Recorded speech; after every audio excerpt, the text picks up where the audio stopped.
I have seen a lot of things in 36 years on this bench. I have seen grief that had no bottom. I have seen courage that had no explanation.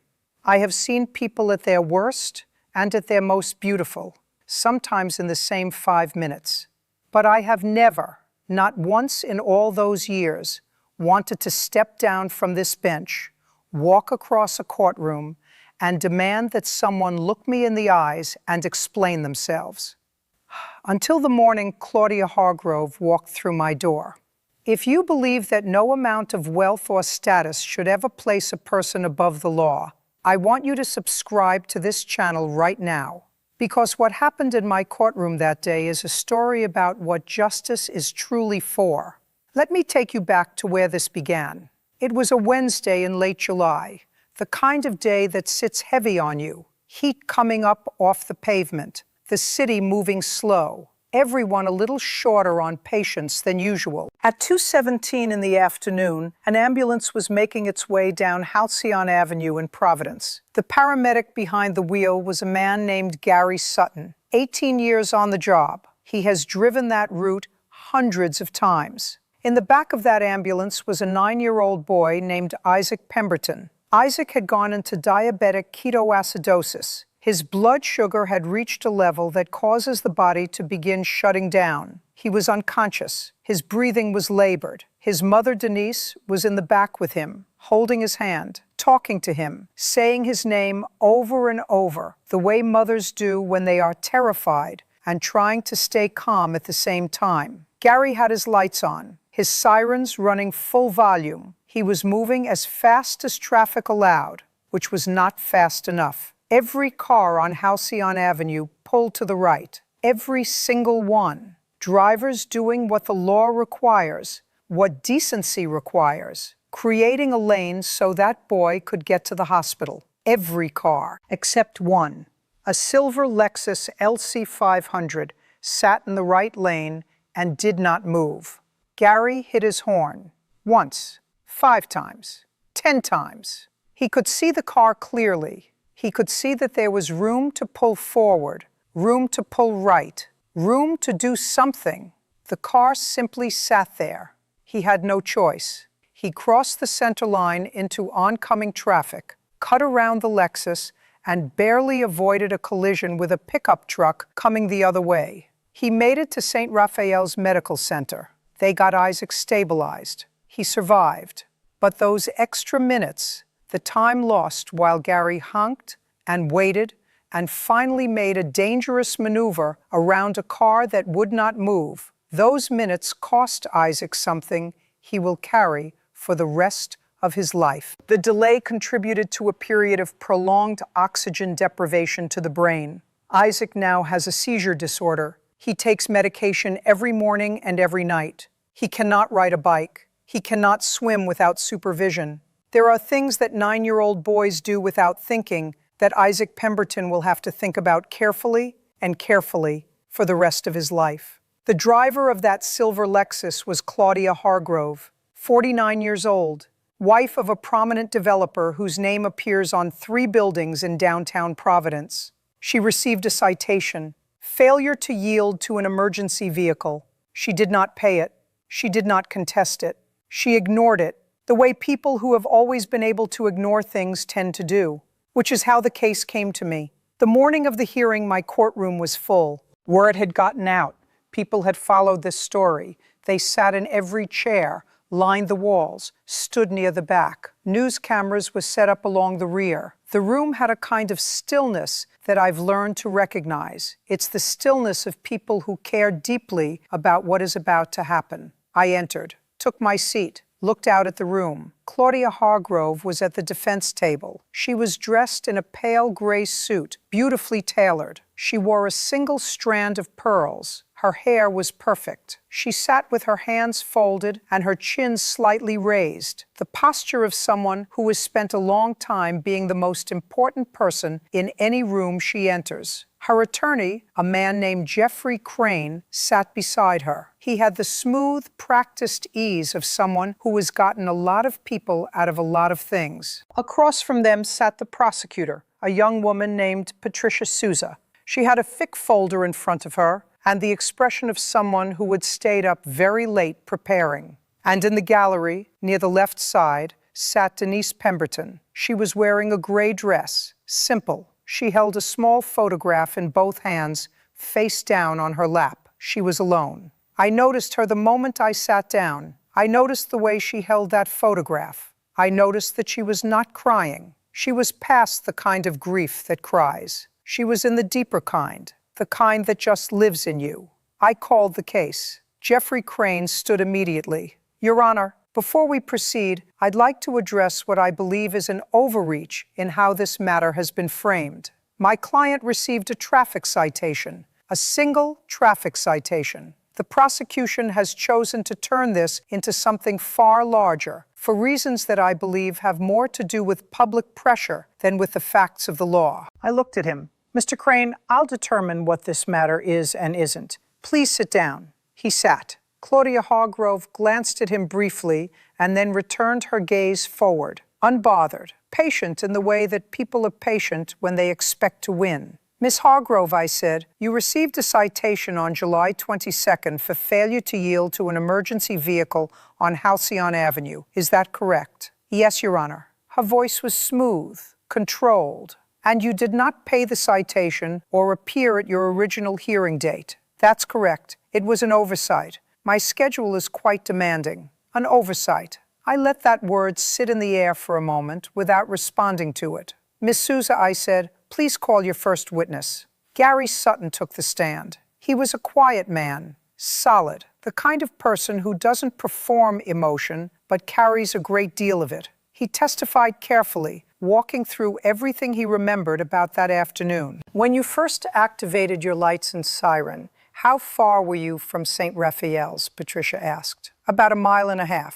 In normal conditions, maybe 4 minutes. In traffic, we were looking at 8 to 10. And the Lexus, when did you first see it blocking your path? About 0.5 mile out. All the other cars were already moving right. The Lexus wasn't moving at all. I hit my horn. I could see through the rear window. The driver was looking at her phone. She wasn't looking up. How long did you wait? Felt like forever. Was probably 40 to 50 seconds. Then I had to make a call. The boy in the back was not stable. I went around her. Into oncoming traffic. He paused. The pickup truck coming the other way had to brake hard. If he'd been going any faster, or if I'd been a second later, he didn't finish the sentence. How much time did the delay cost you? Patricia asked. The transport log puts it at 3 minutes and 51 seconds longer than the projected route time. Under the circumstances, that's a significant window. Jeffrey Crane stood for cross-examination. Mr. Sutton, you cannot say with certainty that the delay you experienced caused or contributed to the boy's medical outcome, correct? I'm not a doctor. So you cannot say it. What I can say is that in diabetic ketoacidosis, time matters. Every minute matters. The doctors will have to speak to the specifics, but you can't say it. No, Gary said quietly.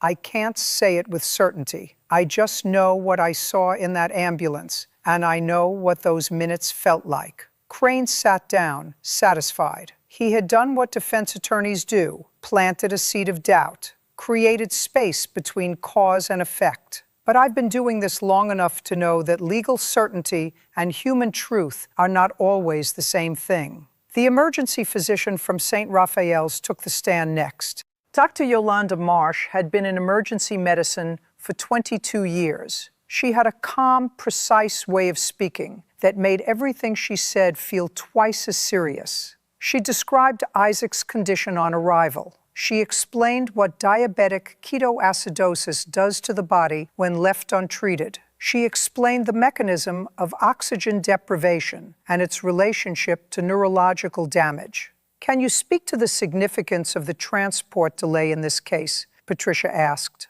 In pediatric DKA cases, especially those presenting with altered consciousness, arrival time is one of the most critical factors we have. Every additional minute before treatment begins increases the risk of serious neurological complications. Based on Isaac's presentation and the documented timeline, Yes, the delay in transport contributed materially to his outcome. I cannot give you a percentage. Medicine doesn't work that way. But I can tell you clearly that those minutes were not neutral. They were not harmless. Crane cross-examined efficiently. He pressed on the word materially. He pressed on the absence of absolute proof. Dr. Marsh held her ground calmly and clearly. I am telling you what the medicine shows, she said. What you choose to do with that is the court's job, not mine. Then Denise Pemberton was called to the stand. She stood slowly, set the photograph face down on the bench beside her, walked forward with the careful steps of someone who was using every bit of their energy just to stay upright. She took the oath, sat down, folded her hands in her lap. Patricia asked her gently to describe that afternoon. I was at work, Denise said. I got a call from Isaac's school saying he had collapsed in the hallway. By the time I got there, the ambulance had already been called. I rode with him. Can you describe what you saw in the ambulance? He wasn't conscious. His color was wrong. I kept saying his name. He didn't answer. She paused. I was holding his hand. I kept thinking, if I just hold on, if I just keep talking to him, he'll be okay. What happened on Halcyon Avenue? I felt the ambulance stop. Gary was honking. I didn't know what was happening. I just remember thinking, why are we stopped? Why are we stopped? Please don't stop. Her voice was quiet and steady, the way a voice gets when you have told a story so many times that the words have worn smooth. Then we swerved, hard, and I almost fell. And then we were moving again. How is Isaac today? She reached for the photograph, turned it over and looked at it for a moment before answering. He's alive. I am grateful for that every single day. I don't take that for granted. She looked up, but he's different now. He has seizures. We count the hours between medication doses the way other families count baseball scores. He had to stop playing soccer. He loved soccer. A pause. He asks me sometimes why his brain doesn't work right. He's 9 years old, and he asks me why his brain doesn't work right. She looked across the courtroom then, not at me, at Claudia Hargrove. Claudia Hargrove did not look back. She was looking at her hands. I'm not here because I want revenge, Denise said. I'm here because I want her to understand that what she did had a consequence, a real one, with a real child attached to it. I want her to know his name. His name is Isaac. He likes dinosaurs and strawberry ice cream, and he used to be able to do a cartwheel. She set the photograph down carefully. I just want her to know his name. The courtroom was completely still. I looked at Claudia Hargrove.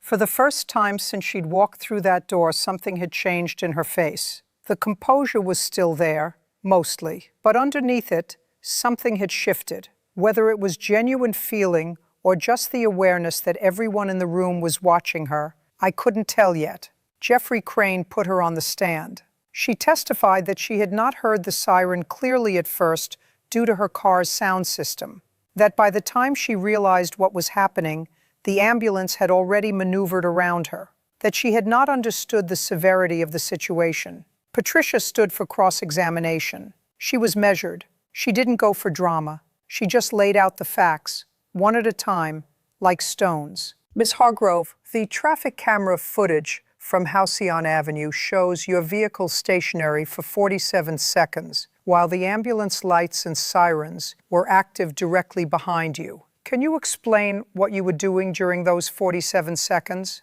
A pause. I was looking at my navigation. The footage also shows your head angled downward in a manner consistent with looking at a phone rather than a navigation screen mounted on the dashboard. Is that possible? I may have glanced at my phone. The law requires drivers to immediately pull to the right upon seeing or hearing an emergency vehicle. Immediately. Were you aware of that law? Yes. And you did not comply? Not immediately, no. Not at all, Miss Hargrove. You did not move. The ambulance went around you. Silence. You mentioned that your car's sound system may have reduced the audibility of the siren. What were you listening to? Another pause. Longer. A podcast. Did you ever reach out to the hospital after you learned a child had been in that ambulance? No. Did you reach out to the Pemberton family? No. You received the citation in August. It is now March. In 7 months, you made no effort to contact the family, pay the fine, or appear in court. Is that correct? That's correct. Why not? Claudia Hargrove looked at her attorney. He gave a small, almost imperceptible shake of his head. I handled it poorly, she said finally. I should have addressed it sooner. You handled a 9-year-old boy's brain injury poorly. Jeffrey Crane objected. I sustained it on form, but everyone in the room had heard it. Closing arguments came and went. Crane made his case competently. Reasonable doubt, lack of absolute causation, an honest mistake by a driver in difficult traffic conditions. Patricia spoke for 8 minutes. She talked about Isaac. She talked about what those 4 minutes meant. She talked about the law and what it exists for. She sat down without theatrics. I called a recess. In my chambers, I sat for a while. I thought about Gary Sutton, making an impossible split-second decision to drive into oncoming traffic because there was no other choice. I thought about Denise Peton riding in the back of that ambulance, holding her son's hand, not knowing if he would wake up. I thought about Isaac counting the hours between doses of seizure medication. And I thought about 47 seconds of silence from a car that simply would not move. My mother was a home health aide. She worked with elderly and disabled patients for 30 years. She used to say that the measure of a person's character was not what they did when someone was watching. It was what they did when they thought no one was. Claudia Hargrove sat on Halcyon Avenue for 47 seconds, thinking no one was watching. She was wrong. When I returned to the bench, the room was as quiet as it had been all morning. Claudia Hargrove stood at my instruction. Miss Hargrove, I said, I am going to speak plainly, and I want you to listen to every word. She looked at me. For the first time, she looked uncertain. You violated the law. That is proven and not seriously in dispute. But what concerns me far more than the legal violation is the 7 months that followed it. 7 months in which you knew a child had been in that ambulance. 7 months in which you made no inquiry, offered no apology, paid no fine, and appeared in no courtroom. I paused. That tells me something about how you understood what you had done, which is that you understood it as an inconvenience to yourself, not as a harm to someone else. She said nothing. Denise Peton sat in this courtroom today and asked me to make sure you knew her son's name. Isaac. I want you to say it. Jeffrey Crane shifted in his seat. He looked like he wanted to object, but thought better of it. Claudia Hargrove's composure finally broke, just slightly, around the eyes. Isaac, she said. Her voice was barely above a whisper. I want you to remember that name, not as a legal matter, as a person. A 9-year-old boy who cannot do a cartwheel anymore. I looked at my notes, then back at her. On the charge of failure to yield to an emergency vehicle, I find you guilty. The standard fine for this violation is $250. However, given the pattern of indifference, the severity of the consequences, and the complete absence of any accountability over 7 months, I am imposing the following. You will pay the maximum allowable fine of $1,000. You will complete 150 hours of community service, specifically as a volunteer transport aide with the Providence Emergency Services Support Program. You will drive patients to appointments. You will sit in waiting rooms. You will understand in a concrete way what it means to depend on others for access to medical care. I watched her face. She was listening, really listening now. Your license will be suspended for 90 days. During that time, you will use public transportation, not because I want to inconvenience you, because I want you to experience what the world looks like when you don't have the buffer of a luxury vehicle between yourself and everyone else. Additionally, you will write a personal letter to Isaac Pemberton and his mother, not to the court, not to your attorney, to them. And I will read it before it is delivered to ensure that it says something real. I set down my pen. Finally, you will make a contribution of $25,000 to the Rhode Island Children's Neurological Care Fund. 30 days to comply. Jeffrey Crane was on his feet. Your Honor, we reserve the right to appeal. You reserve every right the law provides, Counselor. That's how this works. I turned back to Claudia Hargrove. Ms. Hargrove, I want to be clear about something.